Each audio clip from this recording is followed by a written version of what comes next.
아멘. 우리 서로 바라보면서 인사 나눴으면 좋겠습니다. 그동안 수고 많으셨습니다. 네, 한 번만 더 이렇게 인사 나눌까요? 앞으로 더 믿음으로 나아가겠습니다. 네, 지난 3일간 사실 이 새벽 부흥회라는 이 시간에 우리가 함께 하기가 참 어렵습니다. 여러 가지 결단들이 필요하고 또 힘을 다해 나오신 여러분에게 하나님께서 이 마지막 날까지 은혜 베풀어 주실 줄 믿습니다.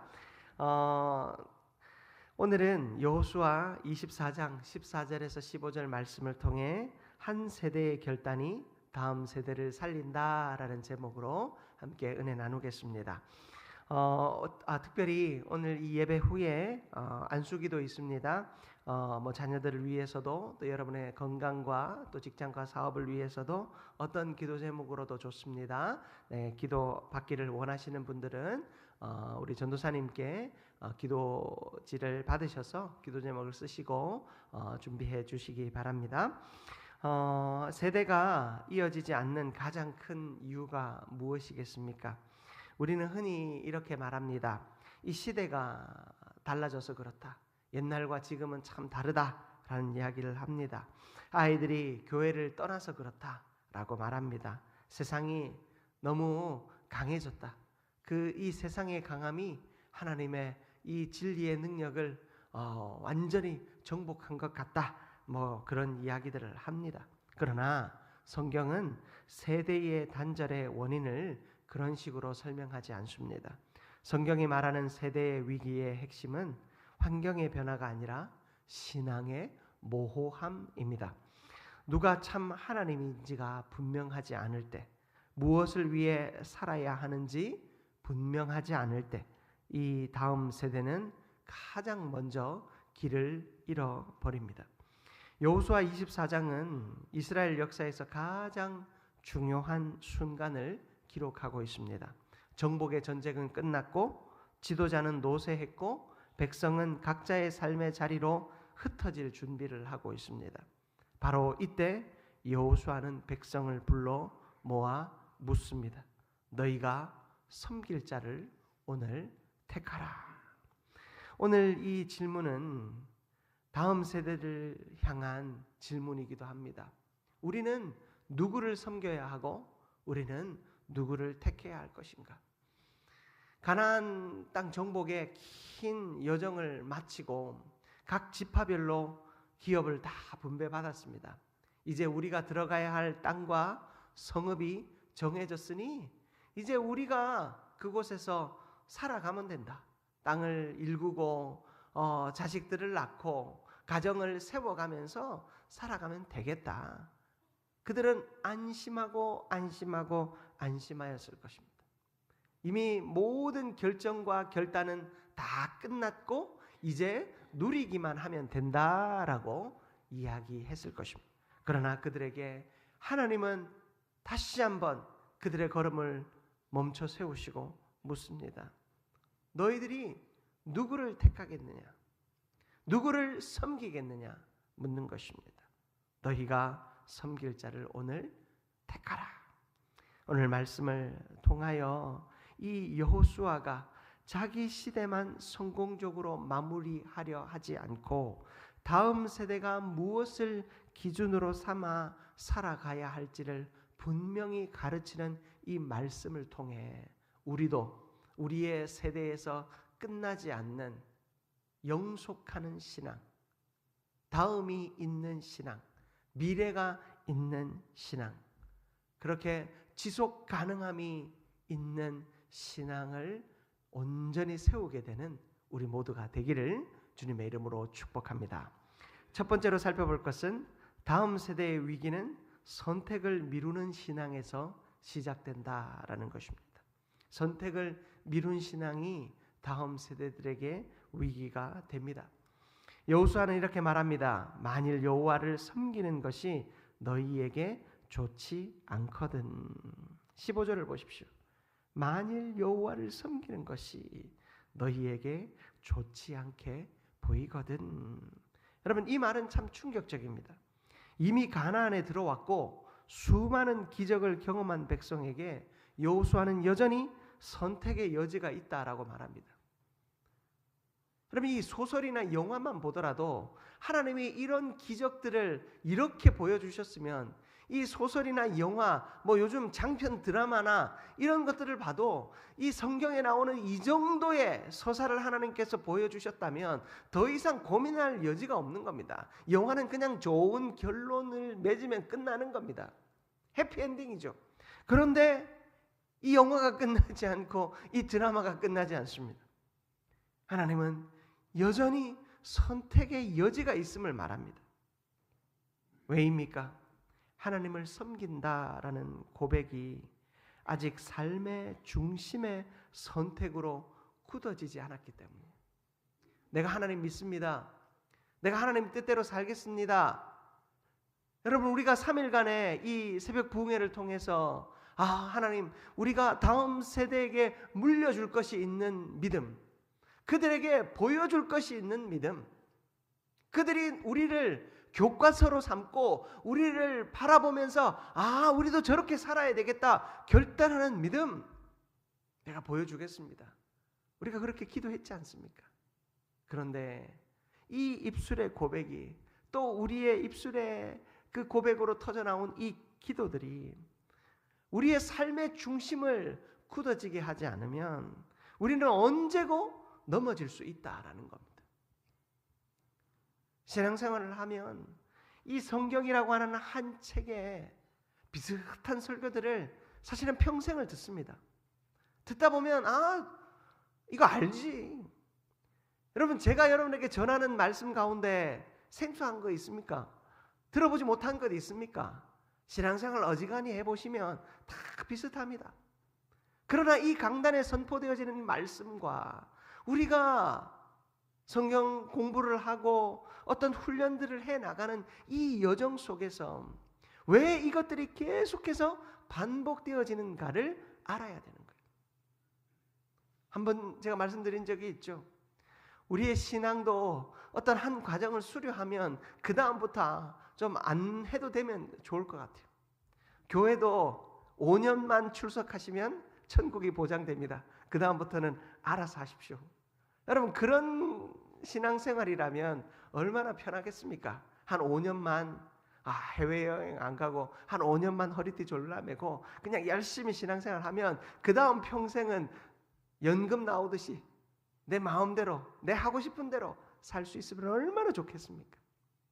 그러나 신앙생활은 하나님 앞에 부름받는 그 순간까지 우리 목사님 너무하다고, 내가 힘들어 죽겠는데 죽을 때까지 기도하래. 정말로 이 신앙생활 힘들다. 여러분, 우리의 삶의 중심이 하나님 앞에 굳어질 수 있도록, 견고하여질 수 있도록 우리는 끊임없이 결단해야 한다라는 것입니다. 결단하지 않는 신앙은 결국 흐려집니다. 주일날 말씀을 듣고 하나님 내가 이렇게 살겠습니다 하고 돌아가면 가는 길에 벌써 시험에 빠지고 가는 길에 벌써 입술로 범죄하며 가는 길에 벌써 하나님의 그 임재를 잃어버립니다. 오직 선택하지 않은 믿음은 오늘 선택하지 않은 믿음은 내일 자연히 선택되는 믿음이 되지 않습니다. 오늘이 지나면 내일 어떻게 되겠지? 아닙니다. 내가 오늘 분명하게 결단하지 않으면 그 모호함이 다음 세대에게 전가됩니다. 부모들의 모호한 신앙의 태도가 자녀들을 모호한 신앙에 빠져들게 만들고, 신앙의 선배들의 모호한 신앙의 태도가 다음 세대들을 모호하게 만듭니다. 여러분, 그렇지 않습니까? 제가 강단에서 여러분들에게 애매하게 말한다고 생각해 보십시다. 여러분 힘든 거 아니까 알아서 선택하십시오. 제가 일단 얘기할 테니까 하든지 말든지, 그거는 여러분들에게 달려 있으니까 일단 저는 말하겠습니다 하는 마음으로 제가 설교한다면, 그런 모호한 태도로 여러분에게 하나님의 말씀을 권면한다면 여러분의 인생이 이 교회를 떠나는 순간 이 예배를 나오고 새벽 제단에 나오는 이 모든 일이 그저 그냥 육신의 수고로 끝나고 말 거예요. 제가 여러분을 향하여 강권하고 때로는 이런 표현이 웃기지만 여러분을 말씀으로 위협하는 이유는 여러분들에게 끊임없는 결단과 선택이 있어져야 하기 때문입니다. 우리 중직자들 오늘 나와서 특송했습니다마는 여러분 참 힘들어요. 여러분들 많이 격려해 주세요. 여러분들 이렇게 본인들의 신앙생활에서 이렇게 힘들게 훈련받고 하는 일이 없을 겁니다. 살살 한다고 해도 제 입장에서는 살살 한다고 해도 받는 입장에서는 힘이 들죠. 왜냐하면 다 생업의 자리가 있고 가정의 생활이 있고 부모로서 또 자녀로서 감당해야 될 의무들이 다 있는 상황 속에서 모든 시간들을 훈련하고 헌신하며 나아가는 것이 얼마나 힘든지 모릅니다. 그러나 그 힘든 훈련들을 우리가 감당해야 하는 이유는 우리가 중직자로 설 때 모호하게 서서는 안 되지 않습니까? 내가 중직자이기는 한데 뭘 해야지? 어떻게 해야지? 어떻게 신앙의 모범을 보여야지? 어떻게 하나님 앞에서 내가 헌신해야지? 그런 모호함 속에서 중직자가 되고 나면 앞으로 다음 중직자들, 앞으로 다음 세대들 모두가 저렇게 애매하게 해도 되나? 아, 저렇게 애매하게 해도 되는구나 생각하게 되지 않을까요? 제가 여러분 앞에 이 강단에 서기 위해서 삶을 하나님 앞에 바치는 이유는 내가 내 시간을 포기하고 제가 제 삶을 포기하고 하나님께 헌신하는 이유는 신앙이 결코 모호하지 않아야 하기 때문이에요. 다윗을 기억하실 것입니다. 다윗은요 완벽한 신앙인은 아니었어요. 그러나 그 다윗은 선택을 미루지 않는 신앙인이었어요. 그는 인생의 말년에 이 왕권이 안정되었을 때 다음 세대를 향해 가장 중요한 말을 남깁니다. 그 대상이 누굽니까? 왕위를 물려받을 솔로몬입니다. 다윗은 솔로몬에게 정치 전략을 먼저 가르치지 않았습니다. 왕의 기술을 먼저 말하지 않았습니다. 그는 이렇게 말합니다. 역대상 28장 9절 말씀입니다. 우리 같이 한번 합독합니다. 내 아들 솔로몬아, 너는 내 아버지의 하나님을 알고 온전한 마음과 기쁜 뜻으로 섬길지어다. 여호와께서는 모든 마음을 감찰하사 모든 의도를 아시나니 네가 만일 그를 찾으면 만날 것이요 만일 네가 그를 버리면 그가 너를 영원히 버리시리라. 아멘. 여러분, 다윗이 솔로몬에게 가르쳤던 것은 무엇입니까? 하나님을 선택하라는 거예요. 네가 재판할 때 옳고 그름을 선택하는 것이 아니라 하나님을 선택하라는 거예요. 세상의 법은 그 법 조문에 있는가 그렇지 않은가, 그 법이 말하는가 아닌가를 가지고 옳고 그름을 판단합니다. 그러나 하나님의 백성들은 하나님의 뜻이 무엇인가를 묻고 찾고 하나님의 임재를 구하는 간절함으로 그 속에서 하나님의 뜻을 선택하는 것, 하나님을 선택하는 것입니다. 하나님은 우리를 감찰하고 계세요. 우리의 의도와 우리의 생각을 다 아십니다. 그래서 다윗이 말하지요. 네가 만일 그를 찾으면 만날 것이요 만일 네가 그를 버리면 그가 너를 영원히 버리시리라. 너의 선택이 모호하면 하나님도 너를 모호하게 대하셔. 아니 모호하게 하나님을 버리면 하나님은 너를 확실하게 버리셔. 그러나 너가 그 하나님을 찾으면 하나님이 너를 완전히 붙들어 주실 거야. 그래서 솔로몬이 하나님 앞에 무엇을 구합니까? 하나님이 너에게 내가 무엇을 줄까 하시자 솔로몬은 무엇을 구합니까? 정치 전략을 구합니까? 왕으로서의 기술과 능력을 구합니까? 아니죠. 하나님을 구했어요. 지혜를 구했어요. 하나님의 마음으로, 하나님의 귀로 듣는 마음, 그 지혜를 구했어요. 그가 하나님을 선택하는 순간 하나님은 그를 통해 가장 부강한 왕국을 만들게 하셨어요. 여러분, 이 다윗의 고백은 선택의 촉구입니다. 하나님을 알기만 하지 말고 하나님을 섬기기로 택하라는 겁니다. 여러분, 오늘날 서구의 이 세속화가 무엇 때문에 이루어집니까? 서구의 많은 나라가 기독교 정신 속에서 나라를 세웠습니다. 그러나 그들은 기독교 정신이라고 하는 역사만 남았어요. 하나님을 택하지 않습니다. 말로는 오 마이 갓 하죠. 오 마이 지저스. 하지만 그 뜻은 하나님을 찾거나 주님을 찾는 고백이 아니죠. 재수 없어. 여러분, 그런 악함이 오히려 그 말에 가득 담겨져 있습니다.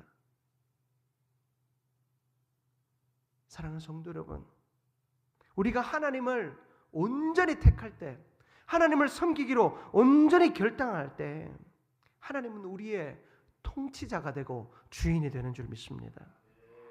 다윗은 분명히 알고 있었습니다. 신앙은 가르칠 수 있지만 대신 선택해 줄 수는 없습니다. 그래서 그는 솔로몬이 하나님을 선택할 수 있도록 신앙의 기준을 분명히 세워줍니다. 다윗은 성전 건축을 직접 완성하지 못했지만 그 방향과 비전을 제시하고 재료들과 헌신자들을 미리 준비해 줬어요. 이는 말이 아니라 삶으로 보여준 신앙의 선택이었어요. 다윗이 성전 건축을 스스로 할 수 없었어요. 피를 많이 흘려서 하나님이 여호와의 전을 짓지 못하도록 하셨어요. 그러나 그의 마음은 여호와의 성전을 건축하는 일이었기에 자신이 할 수 있는 모든 것을 다 했어요. 모든 것을 다 준비해 줬어요. 아들 솔로몬에게 내 마음이 여호와의 전을 짓는 것이다. 내 결단이 여호와의 전을 짓는 것이다 라는 것을 보여주기 위해서 모든 준비를 다 마쳤어요. 그냥 솔로몬에게 이야기해 줄 수 있습니다. 야, 나는 나이도 많고 힘도 없고, 야, 너는 젊으니까 더 빠르게 준비할 수 있으니까 성전 건축해, 잘 준비해, 말로만 할 수 있었을 겁니다. 그러나 다윗은 죽는 순간까지 모든 준비를 마치기 위해 애를 썼습니다. 성전 건축이 자신의 영광이 되지 못했습니다. 하나님 앞에 온전한 자신의 헌신이 되지 못했습니다. 그러나 솔로몬은 아버지가 차려놓은 밥상에 숟가락만 얹은 것 같지만 다윗은 이 솔로몬에게, 다음 세대에게 분명한 의지를 전달했습니다. 여호와의 전을 짓는 것. 이 나라의 통치자가 네가 아니고 하나님이시다라는 것. 이 성전에 임재해야 할 분이 하나님이시라는 것을, 이 성전을 통해서 이 나라와 백성과 그리고 열방을 다스릴 분이 하나님이시라는 사실, 이 성전을 통해서 너희들이 온전히 예배해야 한다라는 사실을 다윗은 분명한 의지를 가지고 그들에게, 솔로몬에게 전수한 것입니다. 사랑하는 성도 여러분, 다음 세대는 선택을 미룬 신앙을 계승하지 말아야 합니다. 모호한 신앙을 계승하지 않도록 해야 합니다. 언젠가는 되겠지, 언젠가는 하겠지, 상황이 되면 하겠지, 형편이 나아지면 하겠지, 우리 애들이 더 크면 알아서 하겠지.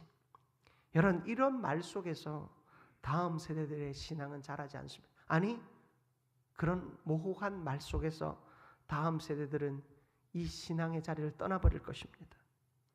그러나 한 세대가 분명히 선택한 신앙은 다음 세대에게 그들의 믿음으로 또 다른 선택을 할 용기를 줍니다. 아, 우리 아버지 어머니는, 우리 신앙의 선배들은 이런 선택을 했지.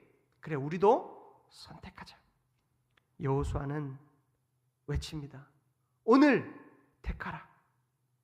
다윗의 하나님을 섬기라 라는 이 고백은 같은 방향을 향하고 있습니다. 세대를 잇는 위대한 시작은 환경을 바꾸는 데서 시작되지 않습니다. 오늘 우리가 누구를 섬길 것인지 미루지 않는 선택에서 시작되는 줄 믿습니다. 사랑하는 성도 여러분, 오늘 택하시기 바랍니다. 내 평생을 통하여 짧게는 이 2026년을 누구를 선택할 것인가? 하나님을 선택할 것인가? 아니면 세상을 선택할 것인가? 하나님의 영광을 선택할 것인가? 아니면 나의 인생의 영달을 선택할 것인가? 하나님을 선택하는 자가 하나님의 뜻대로 살아가는 형통의 은혜를 누릴 줄 믿습니다. 하나님을 선택하는 자가 다음 세대들에게 신앙의 교과서가 되는 줄 믿습니다. 그런 결단으로 나아가는 저와 여러분들 되시기를 축복합니다.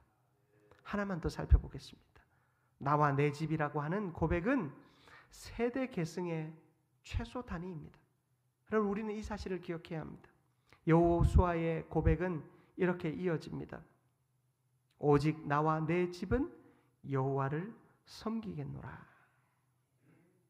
15절 마지막 절을 보십시오. 오직 나와 내 집은 여호와를 섬기겠노라. 여호수아는 결단을 촉구한 후에 오직 나와 내 집은 여호와를 섬기겠다 말합니다.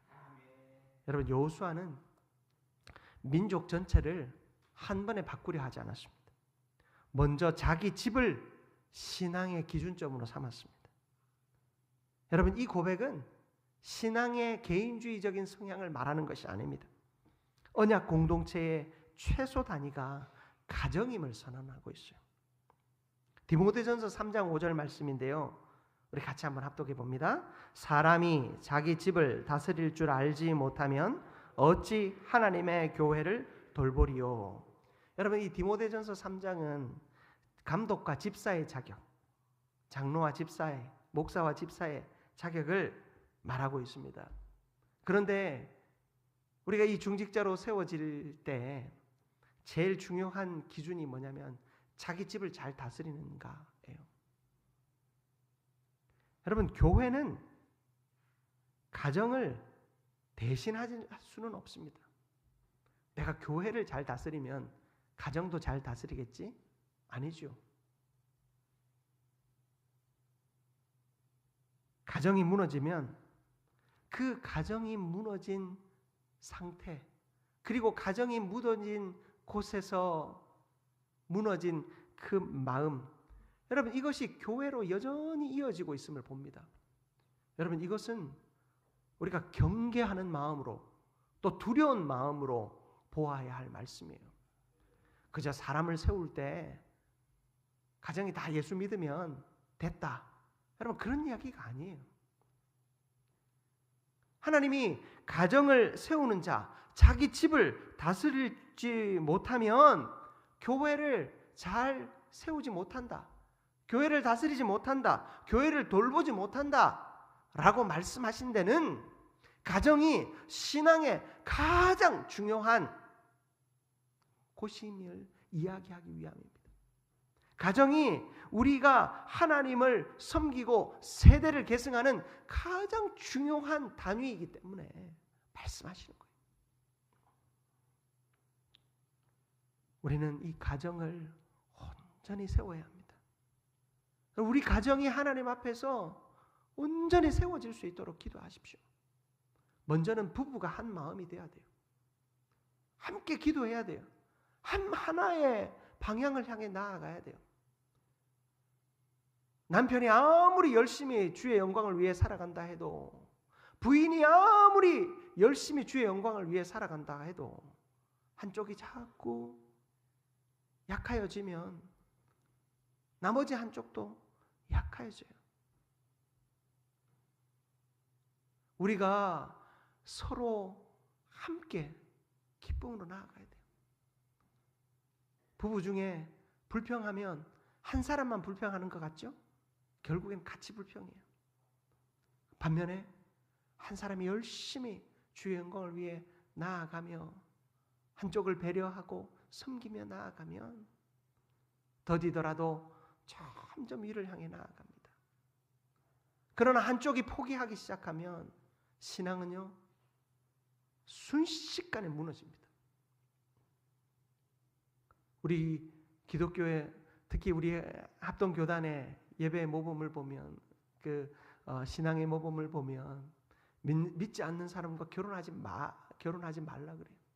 보수적인 목사님들은 불신의 배우자를 데려오면 줄에도 안 서줘요. 왜 그런 줄 아십니까? 교회가 편협해서 그런가요? 아니죠.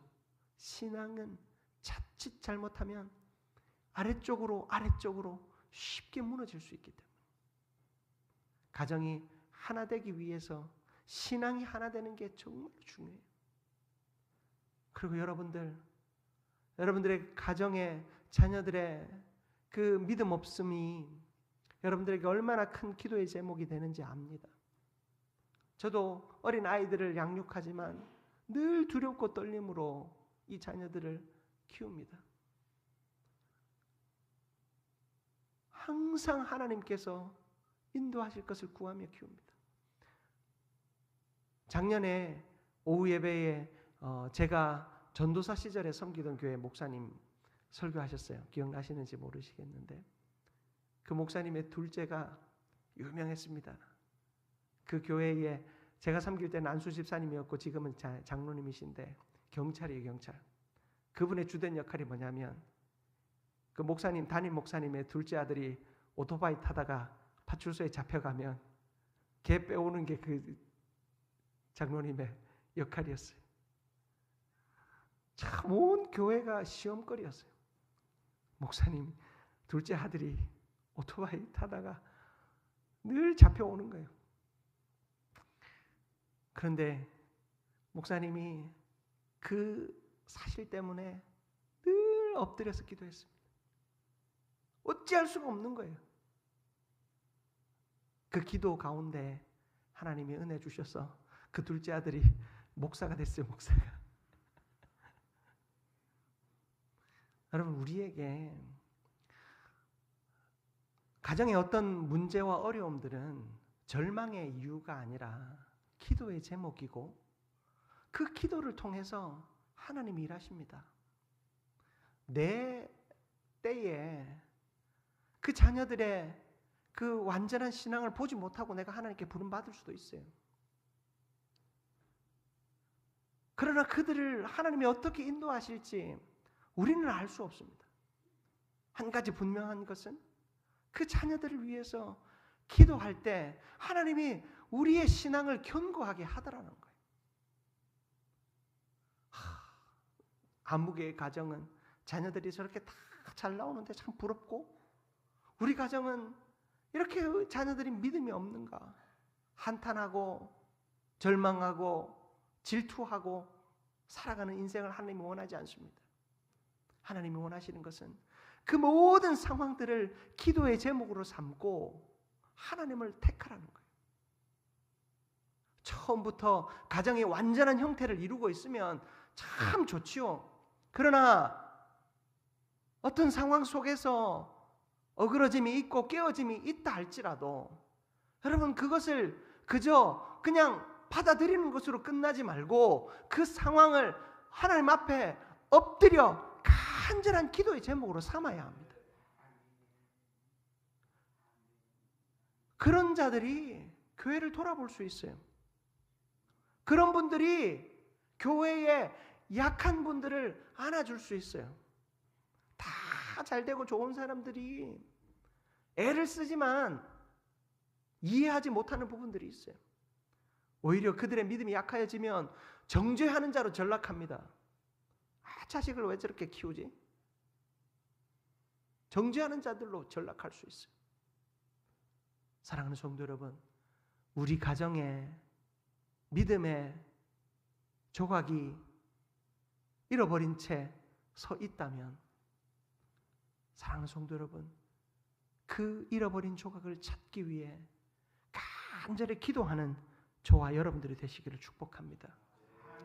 하나님은 우리의 가정이 그렇게 세워지기를 원합니다.